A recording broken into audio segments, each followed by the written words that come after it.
Repo rate. Repo రేటును RBI monetary policy committee నిర్ణయిస్తుంది.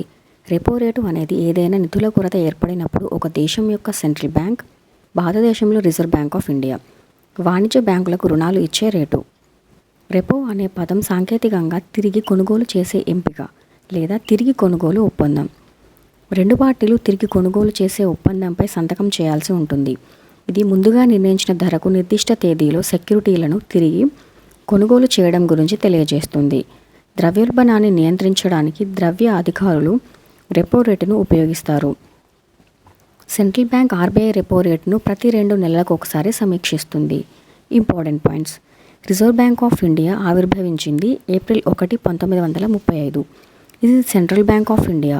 1926లో Hilton Young Commission సిఫార్సు Reserve Bank of India ఏర్పాటుకు దారితీసింది.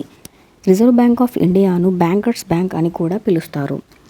ఆర్బీఐ 1949 జనవరి 1న జాతీయం చేయబడింది. ₹1 కంటే ఎక్కువ ఉన్న అన్ని కరెన్సీ నోట్లను ఆర్బీఐ జారీ చేస్తుంది.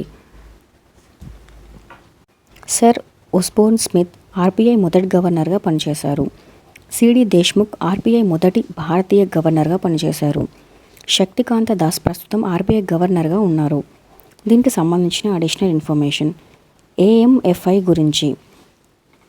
Association of Mutual Funds in India అనేది మ్యూచువల్ ఫండ్స్ రంగంలో భారతదేశంలోని ఒక పరిశ్రమ ప్రమాణాల సంస్థ. ఇది 1995లో ఏర్పడింది.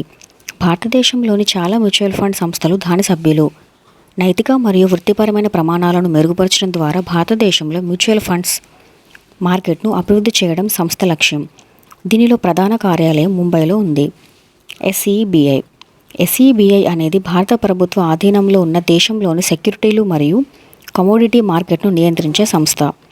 సెబీ అంటే Securities and Exchange Board of India.